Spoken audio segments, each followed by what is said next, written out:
Assalamualaikum warahmatullahi wabarakatuh. Salam sejahtera dan salam sehat kepada para senior, guru besar yang hadir dan juga sejawat sekalian yang tetap setia serta menyempatkan waktu untuk selalu mengikuti acara publikasi Objin Surabaya yang pada hari ini di edisi ke-6. Dan tentu salam hormat selalu kepada guru-guru saya, Dr. Muhammad Ilham Andika Akbar, SPOG, subspesialis kedokteran fitomaternal, yang pada hari ini menyempatkan waktu sebagai narasumber dan juga Dr. Ernawati SPOG, subspesialis kedokteran fitomaternal, selaku moderator yang izin Surabaya yang keenam pada siang hari ini. Topik pada siang hari ini sangat menarik terkait preeklamsia, dan berbicara tentang preeklamsi memang tidak ada habisnya, dan mungkin sudah banyak sistem atau screening atau program yang dilakukan guna mencegah sindroma ini. Namun kita tahu semua bahwa masih belum teratasi dengan baik, dan mungkin sudah pernah ada screening preeklamsia, aspilet ataupun kalsium yang sudah dilakukan di Indonesia. Dan satu inovasi yang sudah dipublikasikan oleh Dr. Aldika juga, dan suatu penelitian multicenter randomized clinical trial dengan judul Innovasia Study, a multicenter randomized clinical trial of pravastatin to prevent preeclampsia in high risk patients. Dan penelitian ini melibatkan UNER, UNPAD, UNHAS, dan juga Universitas of Adelaide. Dipublikasikan di American Journal of Perinatology. Baik, mungkin kita langsung saja ke Dr. Nawati, biologi spesialis konsultan kedokteran fitomaternal untuk memandu acara pada siang hari ini. Kami persilakan Dr. Nawati. Iya. Assalamualaikum warahmatullahi wabarakatuh. Terima kasih Dr. Dimas, yang terhormat Dr. Aldi, kemudian Ketua POGI Cabang Surabaya Dr. Budi Pras mungkin, dan Dr. Brahmana yang hadir, dan semua partisipan yang saat ini hadir. Alhamdulillah ada 35 partisipan yang saat ini hadir untuk mengikuti. Dan siang ini salut sekali ya para sejawat sekalian, semangat untuk mengkaji ilmu-ilmu yang baru, mungkin temuan-temuan baru dari hasil publikasi-publikasi dari Departemen Opjin. Nah, kali ini topik yang sangat menarik yaitu tentang penggunaan pravastatin untuk prevention preeklamsi. Tadi Dr. Dimas sudah menyebutkan bahwa preeklamsi itu sudah berbagai macam penelitian dilakukan, dan inovasi-inovasi baru selama ini yang sudah berjalan adalah penggunaan aspilet untuk prevention. Nah, kemudian ada inovasi baru nih, Dr. Aldi dan tim dalam inovasi study ini melakukan penelitian menggunakan pravastatin. Mari kita ikuti bersama bagaimana penelitiannya Dr. Aldi, dan kira-kira nanti kita bisa berdiskusi kira-kira apa yang bisa kita manfaatkan untuk pasien-pasien kita. Monggo, silakan Dr. Aldi. Oke, terima kasih Dr. Assalamualaikum warahmatullahi wabarakatuh. Waalaikumsalam. Bismillahirrahmanirrahim. Jadi pada siang ini saya diminta memaparkan salah satu hasil penelitian kami ya, dengan judul Inovasi Study Multicenter Random RCT Pravastatin untuk mencegah preeklamsia pada pasien dengan risiko tinggi. Jadi ini sudah publish di American Journal of Perinatology tahun 2023, kalau nggak 2022 atau 2023 ya, saya agak lupa. Kami melakukan penelitian ini multicenter, melibatkan UNER, kemudian Universitas Hasanuddin, Universitas Pajajaran, ya, kemudian juga ada penulis dari UNS dan juga Prof. Dekker, mentor kami dari Australia, termasuk Dr. Erna juga terlibat di sini. Nah, mungkin saya bergerak dulu ke background dulu ya, supaya para partisipan semua lebih memahami. Jadi untuk pencegahan preeklamsia sebenarnya ada berbagai macam metode yang digunakan atau obat-obatan atau agen yang digunakan, tapi yang rekomendasi sebenarnya cuma dua, yaitu aspirin dosis rendah dan kalsium. Aspirin ini bisa mengurangi preeklamsia preterm ya, preeklamsia yang terjadi kurang dari 3-7 minggu, tapi dia tidak memiliki efek pada yang aterm. Begitu juga kalsium itu menurunkan sekitar 55% PE, tapi hanya pada populasi yang defisiensi. Kalau mungkin di Indonesia ini masih bisa berlaku, tapi kalau di negara maju itu mungkin sudah kurang tepat. Sedangkan yang lain-lain itu evidence-nya masih lemah, tidak bisa direkomendasikan sampai sekarang. Nah, sekarang pertanyaannya apakah kita selama ini menggunakan aspirin itu sudah cukup ya untuk mencegah preeklamsi? Ini dari penelitian Robert G. dan Nicolaides, kita bisa lihat dia itu hanya signifikan pada yang preterm. P-nya signifikan, kurang dari 0,05. Tapi yang pada preeklamsia untuk mencegah preeklamsia aterm, dia tidak signifikan. Nah, dan juga aspirin ini kita tahu dia tidak dalam tanda kutip tidak bermanfaat ya kalau pasien itu memiliki hipertensi kronis. Ini adalah keterbatasan penggunaan aspirin untuk agen pencegahan PE. Nah, apakah kita bisa menambahkan? Jadi ini pertanyaan kami waktu itu, apakah kita bisa menambahkan sesuatu ya untuk meningkatkan efikasi untuk memperkuat lagi pencegahan PE-nya. Nah, ini mungkin salah satu ada jurnal yang menarik ya, meta-analisis. Ini melihat orang yang ibu hamil yang merokok dengan risiko preeklamsi. Sampelnya ini jutaan, ya 1,8 juta dan dari 1,8 itu 62.000 menjadi preeklamsia. Kita lihat ada sekitar berapa ini? Lebih dari 10 ya studi. Dan memang terbukti signifikan bahwa merokok itu menurunkan PE dengan relatif risk 0,67. Nah, kemudian Karumanci membahas juga di jurnal ini dengan Levin ya. Ini dua tokoh yang utama, salah satu tokoh utama di preeklamsia ya, terutama terkait penemuannya mengenai faktor-faktor yang anti angiogenesis ya. Nah, dia membuat beberapa hipotesa. Gimana sih kok bisa merokok itu menurunkan risiko preeklamsia? Apa sebenarnya agennya yang bisa menurunkan risiko? Pertama, di dalam merokok itu bisa meningkatkan apakah NO ya, di dalam rokok itu ada NO, tapi ternyata tidak karena dia tidak ada perubahan pada orang yang merokok itu. Apakah CO? CO juga ini sebenarnya suatu vascular protective agent. Kalau dalam teorinya dia bisa melindungi vaskuler dan dia berperan pada sistem hemoksikinase, nanti saya jelaskan. Nah, CO dan metamolekulernya itu ternyata dalam satu studi pada Goodmore itu memang bisa menurunkan split ya dan isolendoglin. Kita tahu bahwa pada preeklamsi, split dan isolendoglin adalah suatu faktor utama yang menyebabkan munculnya gejala maternal atau gejala sistemik dari preeklamsia. Jadi pada kultur plasenta maupun kultur endotel itu terbukti bisa menurunkan. Dan dia menghambat apoptosis plasenta dan nekrosis ya pada sel plasenta. Ada lagi hemoksikinase, dia itu ternyata HO ini ternyata bisa menstimulasi produksi dari CO endogen. Nah, ternyata kalau kita teliti dari suatu studi lagi lebih lanjut, HO ini ternyata memiliki efek yang sangat luar biasa untuk terjadinya kehamilan normal, yaitu dia berperan pada perkembangan plasenta dan imun tolerance. Nah, kita ketahui bahwa PE itu masalahnya di sini, ada gangguan pada perkembangan atau pembentukan plasenta ya, yaitu invasi tropoblasnya terganggu, proses pembentukan plasenta terganggu, proses angiogenesis plasenta terganggu, dan juga ada gangguan pada imun tolerance. Jadi kalau HO-nya itu rendah, maka ini semua akan terganggu. Sehingga bisa dikatakan seandainya HO-nya itu rendah, maka kemungkinan untuk terjadi preeklamsia menjadi lebih tinggi. Nah, apa hubungannya dengan statin ya? Jadi statin itu, ini kalau kita lihat ya, kita lihat dulu yang normal pregnancy, HO-nya itu akan produksi CO endogen. CO endogen ini mengcounter dari dan H2S ya, hidroksin sulfat ya. Ini akan membuat keseimbangannya itu menjadi ke arah PIGF. PIGF ini artinya ke arah suatu angiogenesis ya, sehingga split dan endogen ini diturunkan. Tapi kalau terjadi suatu gangguan di mana hemoxnya rendah, HO ini hemox sama HO sama ya, CO-nya menjadi turun, maka split sama endogen menjadi meningkat jumlahnya, dan ini yang menjadi faktor utama jadi PE. Nah, apa hubungannya dengan statin? Statin itu adalah suatu hemox inducer ya, jadi dia menginduksi HO selain dia menurunkan kolesterol ya. Sehingga ini akan menurunkan split dan endogen, bisa secara langsung HO-nya dengan bisa juga secara dari CO-nya ya, langsung CO. Sehingga dia sebagai fase proteksi.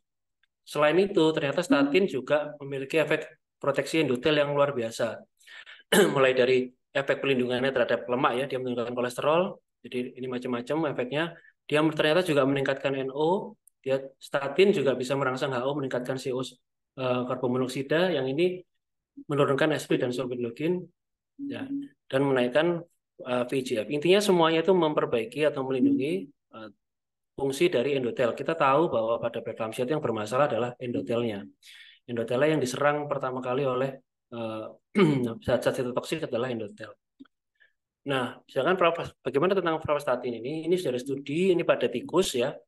Jadi pravastatin ini menggunakan pravastatin ya, diberikan pada saat hamil itu mencegah endothelial dysfunction ya, baik pada kehamilan maupun setelah kehamilannya. Ini PE, ini pasien yang diberikan PE dengan pravastatin, nanti bisa dilihat S-split-nya dia menstabilkan ya. Jadi kalau pada ini mungkin yang simpel aja ya, pada kontrol nilainya sekian, kalau pada PE nilainya melonjak sekali S-split-nya. Tapi kalau PE tersebut dikasih pravastatin dia jadi relatif mendekati normal ya. Seperti itu kira-kira. Ini saya lewati. Nah, bagaimana mengenai kelainan kongenital? Karena selama ini kalau kita baca-baca statin itu dikategorikan kategori X ya. Artinya dia menyebabkan risiko kongenital. Nanti kategori X itu ternyata bukan dari hasil temuan studi, tapi lebih karena belum adanya indikasi pemakaian statin ya, sehingga itu ada ketakutan untuk penggunaan statin tersebut. Ini suatu meta-analisis ya, dengan jumlah sampel yang cukup banyak. Dianalisis ternyata penggunaan statin pada kehamilan tidak menimbulkan efek teratogenik meskipun digunakan pada trimester pertama. Ini pada studinya Batman. Nah, kemudian statin mana ya? Statin itu banyak sekali jenis-jenisnya ya. Ada serivastatin, simvastatin, lovastatin. Nah, kenapa kita gunakan pravastatin? Karena dari studi ini kita lihat bahwa struktural anomali pada pravastatin itu 0, sedangkan yang pada simvastatin masih ada cukup banyak, 10 kejadian kelainan kongenital pada ibu hamil yang terpapar simvastatin. Sedangkan yang lain-lain juga masih ada. Nah, kita makanya menggunakan pravastatin karena dari studi ini terbukti dia yang aman.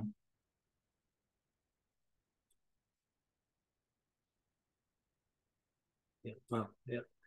Nah, kemudian dilanjutkan oleh penelitian Konstantin juga sama, dia membuktikan pada manusia dia sampelnya cuma 10 versus 10 orang tidak dikasih dikontrol, 10 orang risiko tinggi tidak diberikan paparan apa-apa, 10 orang lagi diberikan pravastatin, dan hasilnya tidak ada kelainan kongenital pada 10 pasien yang diberikan pravastatin.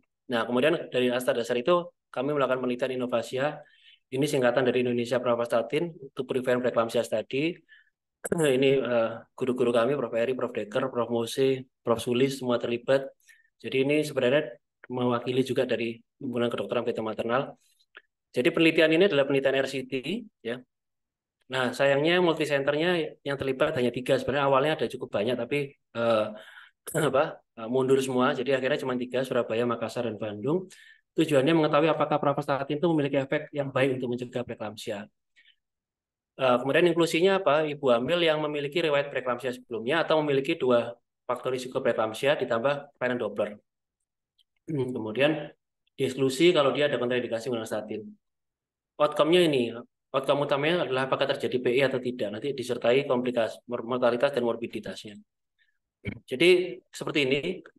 Sampelnya dibagi 2 ya, kelompok kontrol, kelompok pravastatin, kita rekrut sebelum 14 minggu. Antara 14 sampai 20 minggu kita rekrut, kita mulai berikan pravastatin sampai lahir ya. Jangan kelompok kontrol ini, jadi gini, kelompok kontrol hanya mendapatkan aspilat dan kalsium. Misalkan kelompok pravastatin mendapatkan aspilat, kalsium, dan pravastatin. Kenapa kita tidak boleh tidak memberikan aspilat? Karena nanti melanggar etik ya, karena sudah jelas ini pasiennya high risk. Jadi pasien-pasien ini high risk menjadi PE. Jadi ada dari Bandung 40, Surabaya 80, Makassar 53. Nah, ini hasilnya. Jadi ini hasil kami. Jadi total adalah sekitar 170 ya, 86 kontrol, 87 grup pravastatin. Ini karakteristiknya memang ada perbedaan paritas. Pada kelompok pravastatin lebih banyak yang multipara. Riwayat PE juga lebih banyak pada kelompok pravastatin, dan tekanan darah awal sistoliknya lebih tinggi sedikit. Nah, bagaimana hasilnya ini? Hasilnya kita lihat, kalau kita lihat trennya ya, semua morbiditas itu turun pada kelompok yang diberikan pravastatin. Mana pravastatin yang warnanya abu-abu ini? Kita lihat grafiknya semua lebih rendah ya. Tetapi yang signifikan hanya yang ada tanda bintangnya ini. Jadi yang signifikan apa? Kejadian preterm PE, kejadian preterm birth, kemudian angka Apgar skornya yang menit 1 dan menit 5. Sedangkan yang lain itu tidak signifikan, tapi kita bisa lihat bahwa mereka secara tren semuanya menjadi lebih rendah pada yang diberikan pravastatin. Nah ini mungkin ya, gestational age, usia kehamilan ketika didiagnosis PE itu lebih mundur ya pada pravastatin. Artinya pravastatin ini bisa menunda atau memperlambat munculnya gejala PE ya.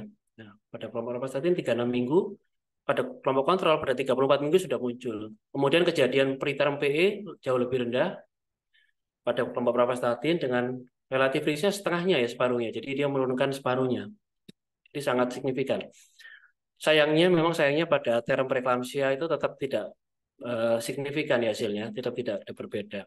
Kemudian tekanan darah, kemudian usia kehamilan, usia persalinan ya, jadi jauh lebih mundur, artinya lebih hati-hati. Artinya dia menurunkan risiko preterm birth ya.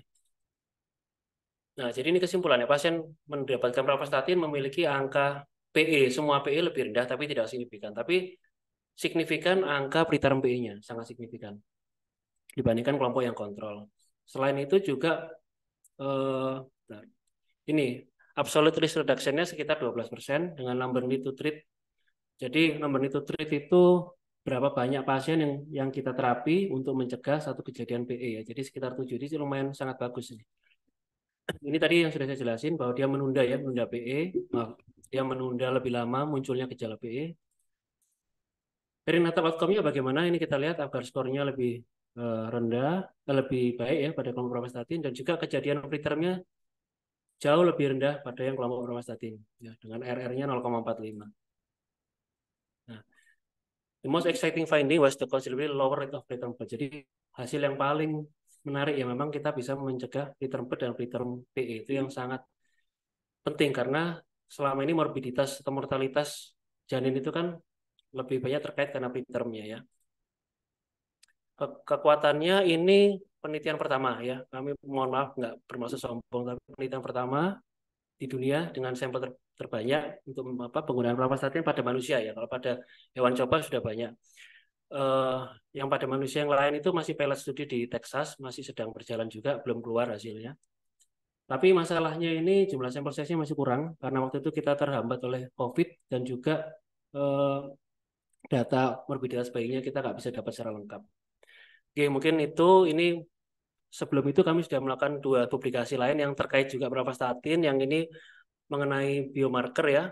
Biomarker prinsipnya saya sampaikan bahwa pravastatin menurunkan S-split dan PIGF levelnya ya. Jadi kadar S-split dan PIGF itu diturunkan dengan pravastatin.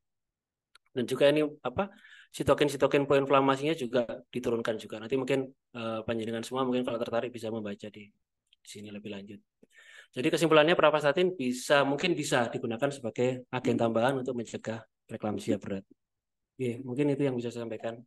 Saya kembalikan ke Dr. Nahmatunun. Terima kasih Dr. Aldi.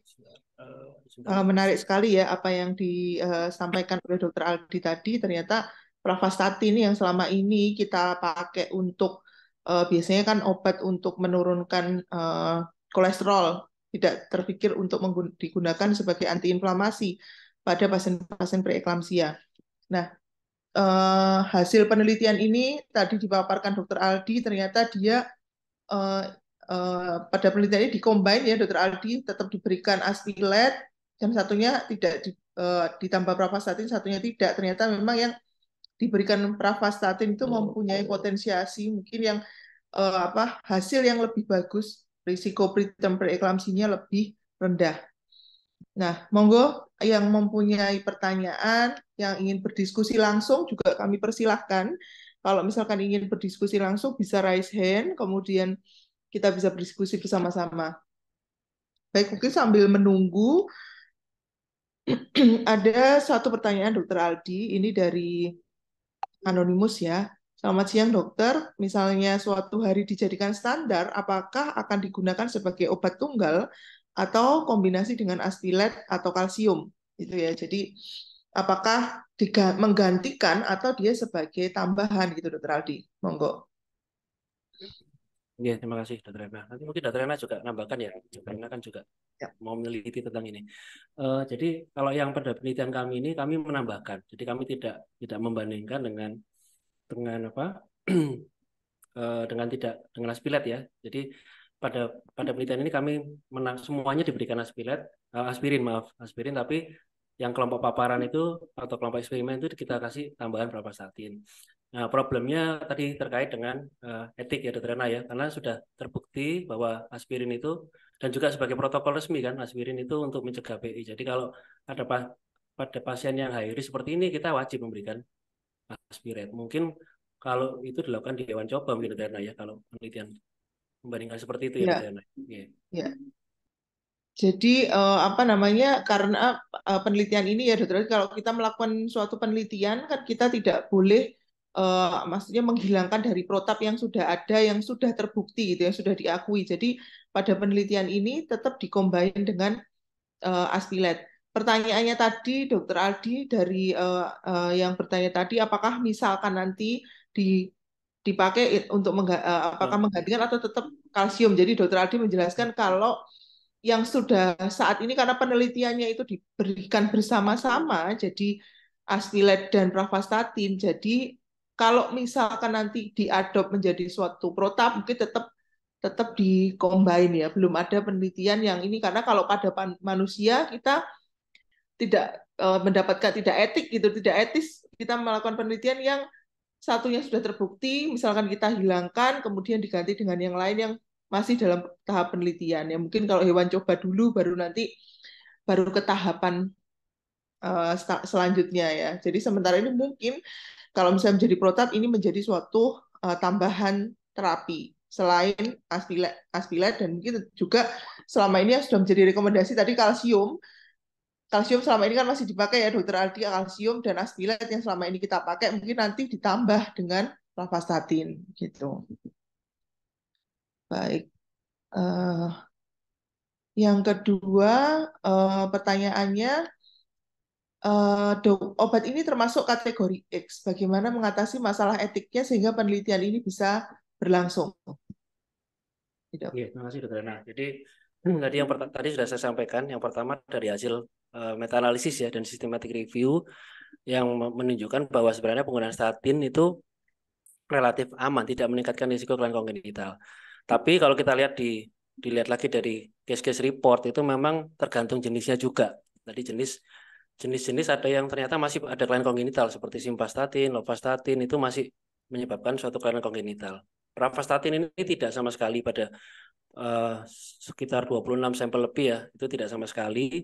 Nah, kenapa? Karena sifatnya berbeda. Jadi statin itu macam-macam sifatnya. Kalau yang pravastatin ini sifatnya hidrofilik, sehingga dia minim sekali masuk ke plasenta, sehingga dia minim mempengaruhi janin. Insya Allah ya dia tidak mempengaruhi janin.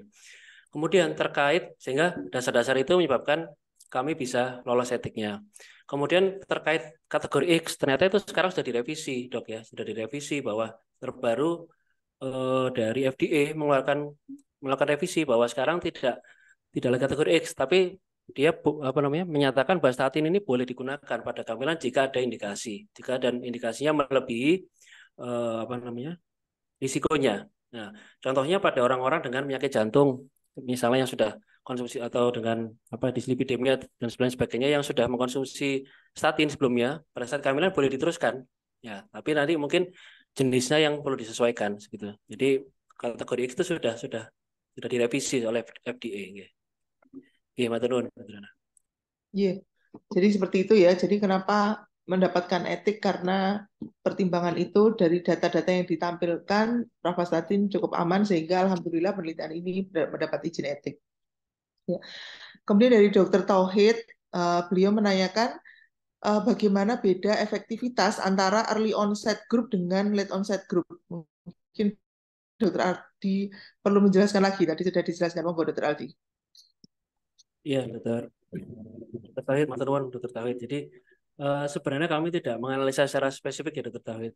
Kita membandingkan early sama late-nya, tapi kami menganalisis kejadian preeklamsia preterm. Jadi preeklamsia preterm itu yang kami definisikan sebagai kurang dari 37 minggu. Itu berbeda signifikan pada kelompok pravastatin dan kelompok kontrol, sedangkan preeklamsia aterem itu tidak signifikan. Kami tidak menganalisis early onset dan late onset karena terkait juga dengan jumlah sampel dokter terkait. Tapi yang hasilnya tadi signifikan untuk mencegah terjadinya preeklamsia preterm dokter Tauhid. Itu dokter Yana mungkin. Iya, ya, jadi dokter Tauhid memang tidak dibandingkan secara ini jenis preeklamsianya, tapi dari hasil penelitian ini ternyata risk untuk terjadi preterm preeklamsinya lebih rendah. Tapi pada pasien-pasien dengan yang apa late preeklamsi dia tidak bermakna ya. Tadi dari usia kehamilan, perpanjangan usia kehamilannya. Tapi tadi kejadian preeklamsinya itu lebih usia kehamilannya lebih tua dibandingkan uh, yang tidak diberikan gitu ya. Tapi semuanya tadi 34 ya tadi yang rata-ratanya di Saya share lagi ya. ya. Yang Mungkin bisa di-share lagi yang tadi yang ya, ini betul tabelnya. Nah, ini tadi jadi yang apa namanya? Ini GA, jadi usia kehamilan pada saat diagnosis preeklamsia memang lebih mundur ya dokter Erna ya. Jadi lebih aterem. Jadi artinya pravastatin itu bisa memundurkan gitu loh munculnya gejala. Jadi mundurnya lumayan sekitar 1 sampai 2 minggu ya mundurnya dari kelompok kontrol ini. Dan ini terbukti berarti pada kejadian pretermnya dokter Erna. Preterm birth-nya memang jauh lebih rendah pada kelompok pravastatin. Ya. Jadi sesuai dengan ini. Sesuai.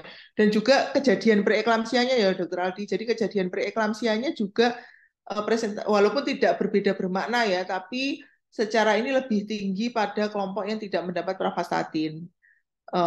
Jadi mungkin kalau misalkan lebih dengan tadi jumlah sampelnya mungkin akan signifikansinya mungkin bisa ini ya Dokter Aldi.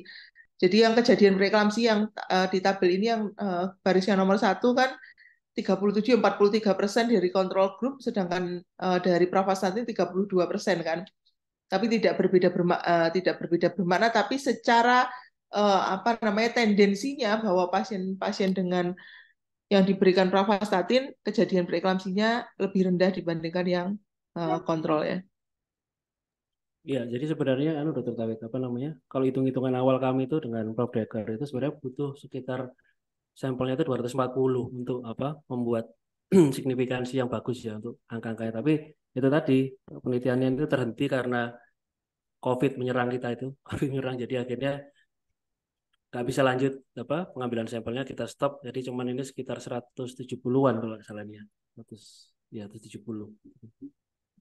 Mungkin tadi kalau kita bisa melengkapi jumlah sampelnya, insya Allah sih harusnya bisa signifikan ya dokter. Nah, ya, ya, gitu ya Dokter Tauhid. Mungkin nanti Dokter Tauhid berminat untuk penelitian selanjutnya Dokter Aldi. Kita dengan Rumah Sakit Jejaring dengan Madiun juga untuk ikut bersama-sama. Baik, selanjutnya ada 2 pertanyaan ini yang menurut saya hampir sama, jadi mungkin bisa dijawab bersama-sama. Ini menanyakan tentang timing pemberian, apakah sama dengan Aspilet. Yang satunya menanyakan juga apakah kalau ditambah pravastatin pemberiannya sama gitu dengan pemberian aspirin tadi. Monggo Dokter Aldi. Oke, terima kasih dokter. Jadi kalau pada yang penelitian ini itu kita berikan dosis 2 kali 20 mg. Jadi pagi dan malam 20 mg. Itu ada dasarnya dari penelitiannya Konstantin tadi yang saya sudah tampilkan jurnalnya itu. Mereka menunjukkan dengan dosis sekian itu memang aman.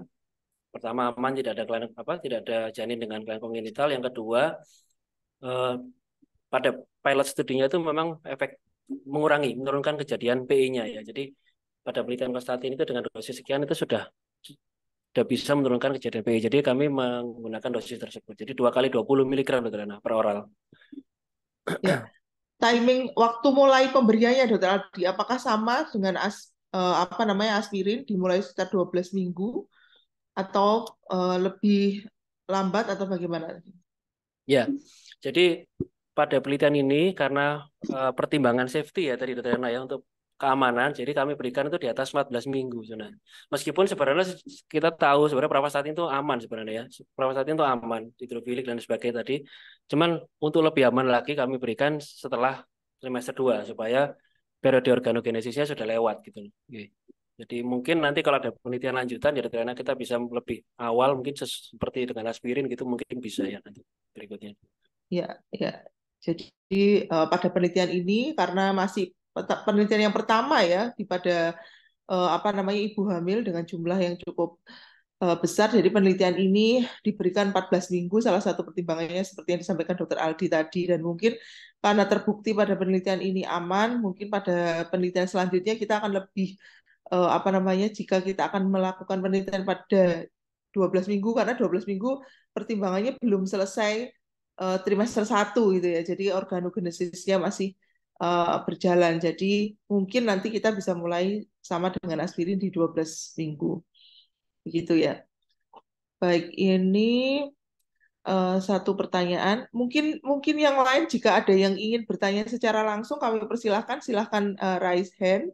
Dan kalau misalkan ada yang ini bertanya monggo mengetikkan pertanyaannya di Q&A ya. Pertanyaannya adalah, kalau pasien itu memiliki underlying disease seperti dislipidemia dan sudah rutin mengkonsumsi atorvastatin, apakah tetap dilanjutkan dengan obat yang sudah dikonsumsi itu atau diganti selama hamil? Mohon pencerahan. Monggo, Dr. Aldi. Ya, jadi tadi sudah saya sampaikan di depan bahwa apa namanya penggunaan statin itu boleh diteruskan ya, boleh diteruskan, tetapi dilihat jenisnya, karena jenisnya kita harus memperhatikan mana yang aman.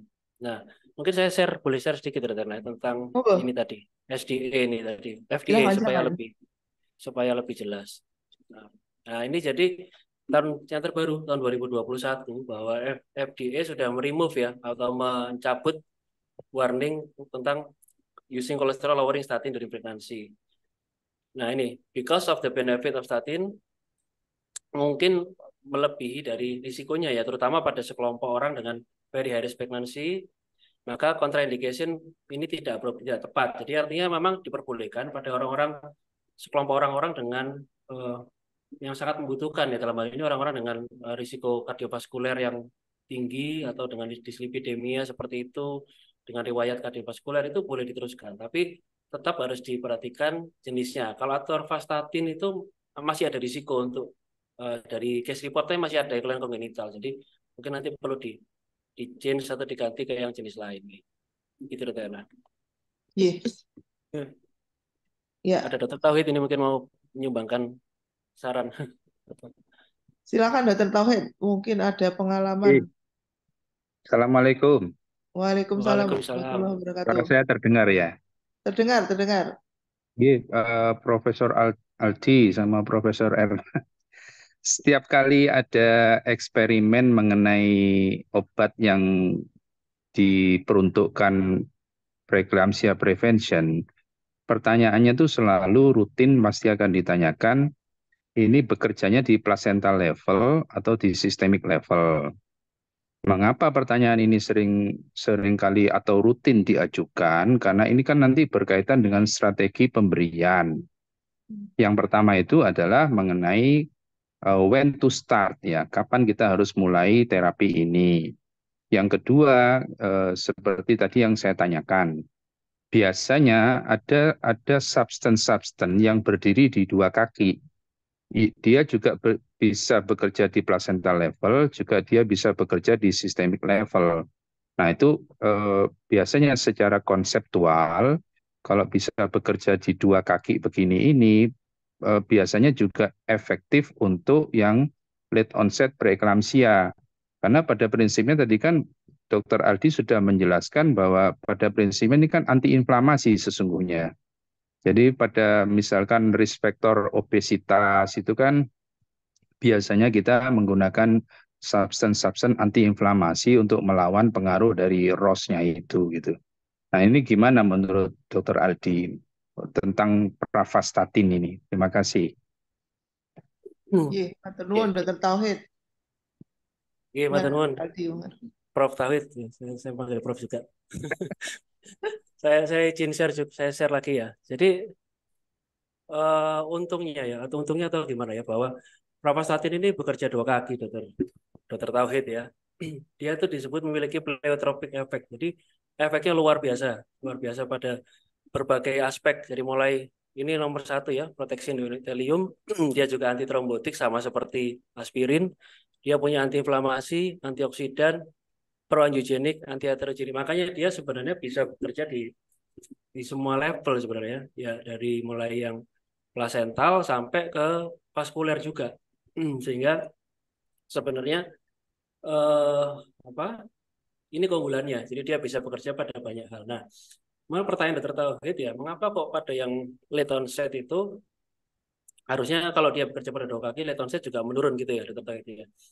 Nah, kalau kita lihat perkembangan yang terbaru itu late onset itu kan kalau teorinya Redman sekarang itu placental aging lah gampangannya ya. Jadi faktornya penuaan plasenta sebenarnya. Jadi kalau misalnya kehamilan itu bisa kita teruskan ya, semua kehamilan bisa kita teruskan melebihi 40 minggu, 42 minggu, nggak janinnya nggak mati, itu akhirnya semua orang akan mengalami PE sebenarnya. Jadi ada konsep placental aging. Nah, ini yang kita masih belum tahu gimana cara kita mencegah aging placenta ini. Mungkin apakah dengan metode ini apakah seperti bisa? Ini kan sepertinya ini lebih ke arah ini apa namanya eh, dampak sistemik awal dari PE tadi dicegah dengan ini tadi antiinflamasi, dengan antioksidan tadi ya. Tapi kalau mencegah aging placenta itu kita yang belum belum belum tahu ya. Mungkin dokter Rena bisa menambahkan ya.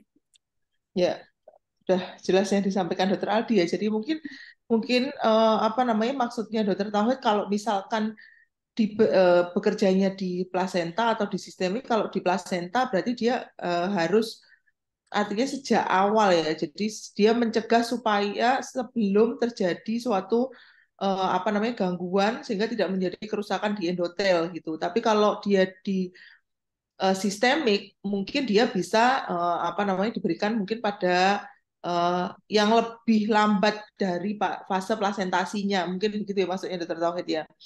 Jadi saya kira semua karena apa namanya kejadian preeklamsi itu berawal dari awal kehamilan pada masa plasentasi. Kalau yang early onset tentu efek yang di plasenta itu lebih lebih ditekankan walaupun dia juga mempunyai efek pleiotropik. Nah, tapi pada pasien-pasien dengan late onset preeklamsi di mana pada kasus late onset itu patofisiologinya yang sangat berbeda dengan patofisiologi dari early onset. Nah, mungkin dia lebih efek sistemiknya yang diambil mungkin sehingga pada kasus yang late onset itu tidak terlalu berpengaruh dibandingkan dengan yang early onset-nya mungkin. Begitu ya Dokter Tauhid mungkin maksudnya. Matur nuwun. Terima kasih Pak Direktur. Ini di sela kesibukan Pak Direktur masih menyempatkan diri untuk membaca jurnal ini berarti. Biar tidak dicabut gelarnya, Dokter Erna. Gimana Profesor Tauhid masa dicabut gelarnya ini? Sayangnya nggak ada Prof Heri nih. Kalau ada Prof Heri pasti Prof Heri senang sekali nih. Ada Pak Direktur hadir di sini. Matur nuwun, matur nuwun.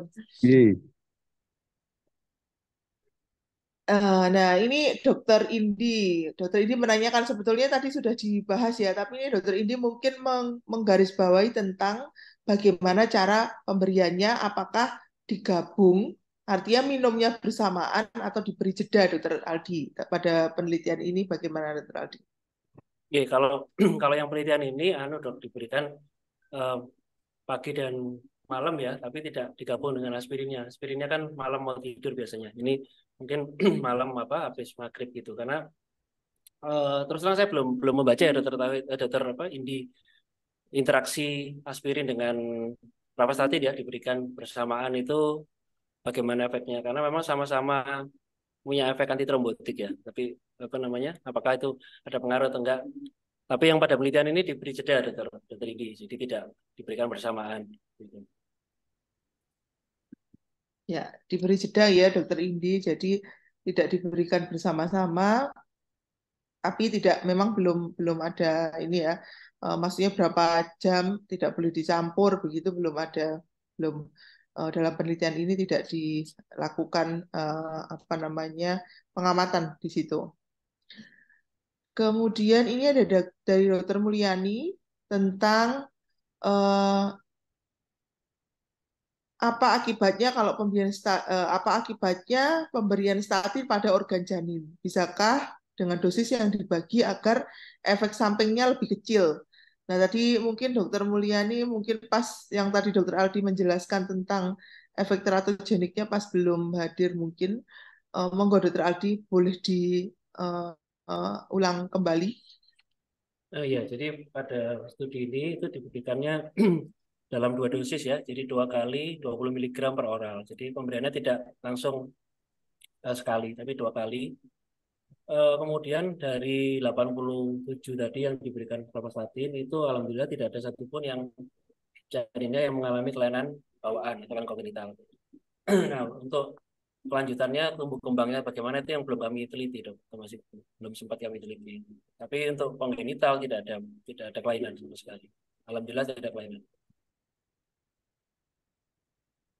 Ya, jadi begitu ya, Dokter Mulyani. Jadi dalam penelitian ini tidak terbukti ada efek teratogenik. Jadi pemberiannya dalam 2 dosis terbagi, tidak diberi dosis yang kecil-kecil. Bagaimanapun juga, misalkan dibagi dalam dosis yang kecil juga akan berpengaruh sesuai dengan half life dari obatnya dan ekskresinya gimana. Kalau misalkan diberikan dosis terbagi pun, kalau half life-nya ini kan dia akan tetap aja ada efek penambahan jumlah dosisnya sesuai dengan farmakokinetik dan farmakodinamik obatnya ya. Tapi dalam penelitian ini ternyata tidak ada buktinya. Nah, ini masih ada 61 yang masih setia bergabung. Terima kasih semua pada semua partisipan. Alhamdulillah. Mungkin ada pertanyaan lain terkait dengan ini pemberian pravastatin ini.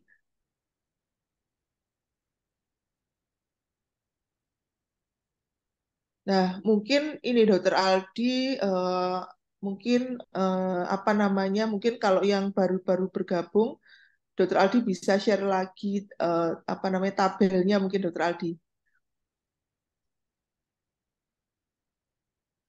Tabel kemana tuh? Ya, Hasil ya tabel hasil studinya ya. Ya, hasil studinya. Mungkin yang langsung ke gambarnya aja ya, lebih gampang di Ya, lebih gampang boleh. di ini.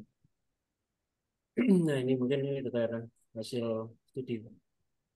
Hasil studinya memang ya turun semua ya. Kejadiannya itu turun semua. Cuman kalau kita berbicara statistik ya cuman 4 ini. Yang Kejadian signifikan. preter PE ya preter BERT, Apgar skornya itu yang signifikan. Tapi harusnya ini semua bisa signifikan kalau jumlah sampelnya cukup ya sebenarnya. Iya. Mungkin bisa dijelaskan yang pasien yang stillbirth ini, Dokter Aldi. Ini ada 4,7%, kemudian yang ini yang diberikan pravastatin 1,1.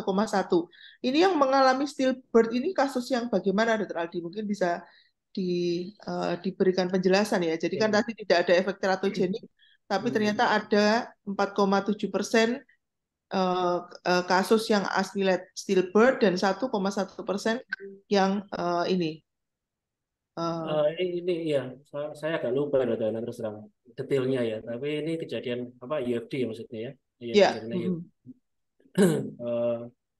Detailnya sebabnya apa saya agak lupa terus terang. Nanti mesti buka-buka lagi karena nggak saya tulis di jurnal itu.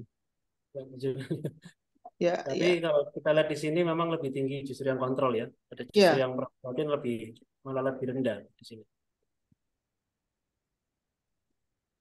Ya, oke. Dan kemudian ini ya juga Apgar skor yang rendah itu juga lebih banyak pada kasus yang diberikan aspilat aja. Nah, ini kasus yang diberikan pravastatin kadar Apgar skornya yang rendah itu juga lebih rendah, hanya 2,3%, yang satunya 10,5%. Mungkin ini bisa dijelaskan dari karena pasien-pasien tadi lahirnya umurnya lebih panjang ya usia kehamilannya dibandingkan itu, sehingga dia memberi ini ya Dokter Adi, mungkin dari situ ya. Mungkin ini yang sebenarnya penemuan yang sangat yang bagus sebenarnya yaitu preterm birthnya gitu. Nah, kita lihat hampir separuhnya ya. Kejadian preterm birth-nya itu hampir separuhnya. Artinya di sini kita kita bisa bermain di dua kaki nih. Ini bisa menurunkan kejadian PE dan juga pravastatin bisa menurunkan kejadian preterm birth. Nanti mungkin kita juga perlu teliti ya dokter Erna ya. Khusus pada pasien-pasien yang risiko preterm birth kita teliti memberikan pravastatin. Karena tadi efeknya kan luas tadi, pleiotropik. Jadi dia bisa bekerja di banyak kaki tadi. Keuntungannya di sana. Ya. Kemudian untuk sampelnya Dokter Aldi tadi BMI-nya di ini ya, tidak ada obesitas ya pada kasus ini ya? Atau ada BMI-nya tidak berbeda bermakna ya? Rata-ratanya 25 berarti nggak ada yang obesitas ya? Overweight aja ya Dokter Aldi ya? Ada mungkin beberapa dok, tapi kan kalau di rata-rata jadinya normal gitu. Jadi tetap tetap ini dimasukkan. Oke. Tapi tidak ada apa namanya dislipidemia yang sebelumnya tidak di screening tentang dislipidemianya ya pada kasus ini ya. Dan dislipidemia nggak dibesar karena itu mungkin ya Ya, juga untuk penelitian berikutnya. Jadi ya, banyak sih sebenarnya untuk pengembangan studi ini banyak. Jadi kita misalnya mau ngukur pada kelompok yang obesitas saja itu bisa, karena kan di sini kita nggak spesifik obesitas ya. Mungkin pada yang ya, obesitas lebih bagus, karena kan obesitas rata-rata mungkin kalau kita cek itu dislipidemia. Mungkin hasilnya malah lebih bagus lagi kalau yang khusus pada obesitas. Atau pasien-pasien dengan metabolik sindrom itu bisa juga kita teliti statin. Jadi masih banyak yang bisa kita teliti Dr. Yana, dengan kelanjutan dari studi ini Dr. Yana. Oke. ya, ya, betul sekali Dokter Aldi. Dan karena kebanyakan pasien-pasien kita yang preeklamsi ternyata itu obesitas ya. Jadi pasien kita sebetulnya itu yang obesitas itu cukup banyak dan apa namanya pasien-pasien preeklamsi kita sebagian besar mungkin lebih dari 50% itu adalah obesitas. Jadi mungkin kenapa late onset preeklamsi kita lebih banyak karena faktor resikonya termasuk yang masuk faktor resiko yang karena apa namanya sudah adanya kronik inflamasi salah satunya karena obesitas ya. Ada satu pertanyaan lagi, Dokter Aldi, tadi mungkin hampir sama dengan yang saya tanyakan ya, apakah konsumsi statin ini ada perbedaan dosis bila didasarkan dengan hasil lab lipid darah, kolesterol total, HDL, trigliserid, LDL gitu ya. Monggo Dokter Aldi, tadi sudah dijawab sebenarnya sama Dokter Aldi. Iya mungkin apa namanya? Kalau di studi ini, anu ya dok, kita pada studi ini kita nggak melihat dari perbedaan karena kita nggak ngukur itu tadi kolesterolnya nggak kita ukur ya masalah biaya keterbatasan biaya jadi kita nggak ngukur labnya sebenarnya bagus lagi kalau diukur labnya sebelum dan sesudah itu lebih bagus lagi. Untuk dosisnya tadi ya dokter ya 2 kali 20 tadi dosisnya Iya, ya, ya. gunakan. Jadi memang pada penelitian ini tadi dari dua ini apa namanya tidak BMI-nya hampir sama walaupun berbeda tapi 25 dan 26 rata-ratanya tidak obesitas tapi overweight terus kemudian memang tidak diperiksa ya memang memang itu salah satu kendala kita ya kalau kita mau memeriksakan ini marker dislipidemianya kemudian apa namanya melihat itu sebenarnya sangat bagus ya tapi butuh dana yang sangat besar ya untuk melakukan penelitian dan kadang-kadang memang funding penelitian itu kita apa namanya belum berpengalaman untuk mendapatkan funding yang ini ya untuk melakukan penelitian dengan apa namanya jumlah yang besar ya karena kalau misalkan itu diperiksa sangat ideal sekali tapi tentu memerlukan biaya yang juga tidak sedikit ya karena apa namanya untuk biaya-biaya pemeriksaan itu yang cukup tinggi. Kayaknya Nah ada ini yang resen dokter ada yang resen ini mungkin bisa ada yang dibantu resen. dari Kok di panitia tempat saya nggak ada ya di sebenarnya. anu dokter Oke, yang raise hand. sudah gabung dokter dokter Farida ini ya Oh, monggo Dokter Farida. monggo Monggo silakan. silakan. Dokter Farida. Monggo silakan Dokter Farida.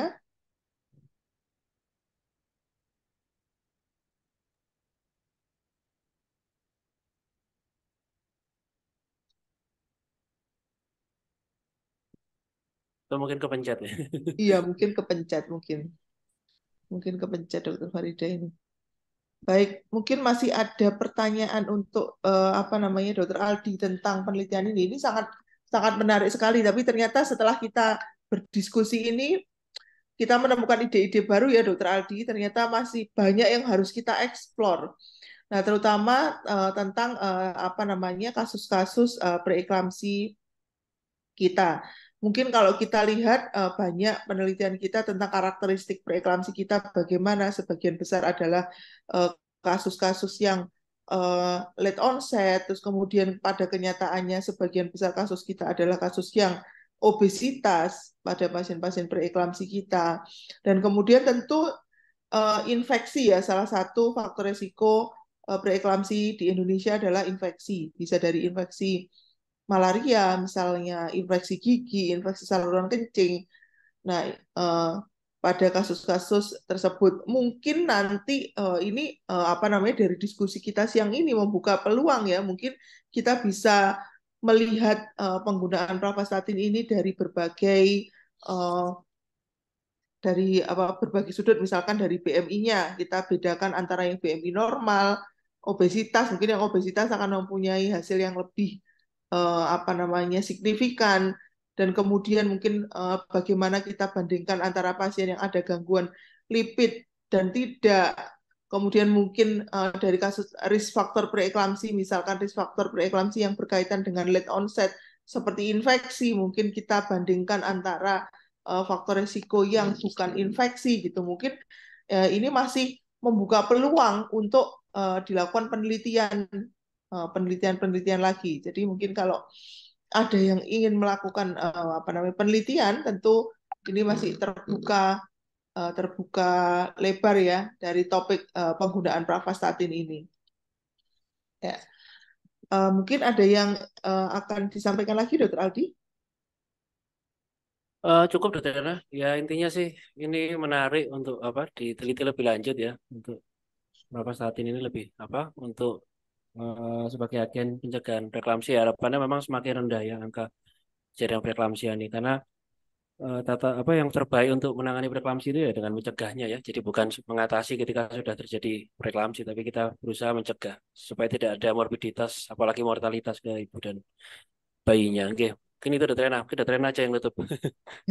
Ya, sebelum ditutup Dr. Aldi, mungkin banyak yang belum tahu ya. Mungkin secara cost Dr. Aldi dari penelitian ini, apakah harga pravastatin itu cukup mahal? Oh iya, Kalau kalau dia nggak tahu ya. pravastatin itu murah sebenarnya. Dok. Kalau kita pakai generik, ada generiknya. Murah, murah sekali. Eh, Cuman satu tabletnya ribuan kok nggak berapa lupa saya sekitar 2.000 atau 3.000 ya. Murah, pokoknya murah sekali kok dok. Saya apa namanya terjangkau, harusnya sangat terjangkau. Ya, Yang ya. generik ya, ada generiknya Ya, ada pravastatin. generiknya ya. Jadi ada generiknya. Jadi kalau harganya murah kan bisa terjangkau gitu. Jadi kan kalau murah juga mungkin kalau misalkan nanti penelitian ini eh, apa namanya bisa diadop dan dengan hasil yang baik ini ya bisa diadop, mungkin kita bisa kembangkan di penelitian yang lain, dan juga rasanya kalau obatnya tidak terlalu mahal itu kan bisa disediakan mungkin dari BPJS dari itu ya, kalau misalkan nanti ini sudah menjadi protap ya. Ini menjadi hal yang berita bagus ya rasanya, mungkin bisa bisa disediakan, karena kalau obat-obatan yang cukup mahal mungkin kita juga cukup sulit untuk menyediakan, dan kalau misalkan menambah pasien membeli sendiri pun kalau harganya tidak terlalu mahal tentu pasien tidak berkeberatan ya untuk apa namanya membeli apa pravastatin. Baik, sebenarnya kita masih punya waktu sekitar 5 menit. Mungkin saya berikan kesempatan sekali lagi jika ada yang ingin bertanya untuk Karena tentang saya browsing ini ya, saya browsing ini kalau pravastatin itu 50 tablet 150.000, berarti sekitar 3.000 ya satu tabletnya. Ya. Jadi harusnya kan nggak terlalu ini ya, masih 3.000 berarti terjangkau. 6.000 ya per hari ya. Iya, 6.000 per hari ya. Daripada apa kena preeklamsi berat masih lebih Ya, murah. ya mungkin harganya bersama dengan Aspilat yang ini ya, yang paten itu harganya juga kurang lebih Iya, segitu ya. Mungkin harusnya bisa lebih murah lagi ya, itu generik tuh. ya. Ya, baik. Apakah ada yang ingin bertanya? Mungkin sekali lagi. Saya kira kalau tidak ada yang bertanya dari diskusi ini, kita simpulkan bahwa pravastatin atau pemberian statin itu bisa dimanfaatkan untuk preeklamsia prevention, dan ini menjadi salah satu, mungkin dari penelitian ini kita mempunyai satu lagi senjata mungkin untuk preeklamsia, menjadi wacana senjata yang bisa kita pakai untuk mencegah preeklamsi, yaitu dari golongan statin. Dari penelitian ini ternyata pemberian statin itu bisa menurunkan risiko terjadinya preeklamsi, kemudian bisa memperlambat munculnya pada pasien-pasien yang terjadi preeklamsi tadi, ternyata usia kehamilan munculnya lebih lambat dibandingkan yang tidak diberikan pravastatin. Dan kemudian yang paling bagus bahwa mencegah terjadinya preterm. Jadi problem kita adalah karena selain angka preeklamsi yang tinggi, komplikasi pada ibu adalah komplikasi pada bayi. Karena kalau kita preeklamsi, bayinya lahir preterm, maka risiko kematian bayinya tinggi. Nah, dengan pemberian statin ini ternyata kita bisa memperpanjang usia kehamilan sehingga pretermnya, angka kejadian pretermnya lebih rendah, maka angka kematian bayinya lebih rendah. Dan satu lagi yang penting adalah bahwa pravastatin ternyata tidak, pada penelitian ini menunjukkan tidak ada efek samping pada bayinya, jadi kejadian teratogeniknya tidak ditemukan. Itu. Baik, demikian diskusi kita. Senang sekali bisa berdiskusi dengan semua partisipan yang hadir. Kita bisa belajar bersama-sama bagaimana tentang preeklamsi, tentang penggunaan obat baru, dan semoga diskusi siang ini membawa manfaat dan juga menjadi catatan amalan kita, karena selalu menuntut ilmu, ya, beribadah dengan menuntut ilmu untuk kepentingan pasien-pasien kita. Baik, terima kasih Dr. Aldi dan terima kasih semua partisipan yang hadir pada acara siang hari ini. Sampai bertemu kembali dengan post episode yang lainnya. Waktu kami kembalikan ke Dr. Dimas. Oke, baik. Matur nuwun, Dr. Ernawati dan juga Dr. Aldika.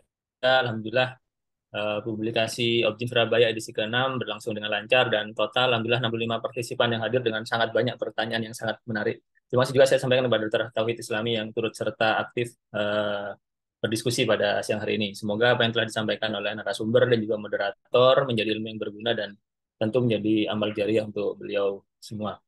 Baik, saya cukupkan webinar kali ini. Saya tutup. Mohon maaf kalau ada hal-hal yang kurang berkenan. Matur nuwun. Terima kasih. Sampai jumpa kembali di acara publikasi Objin Surabaya di minggu depan di hari dan jam yang sama. Wassalamualaikum warahmatullahi wabarakatuh. Matur nuwun, Dr. Aldi, Dr. Rena. Sama.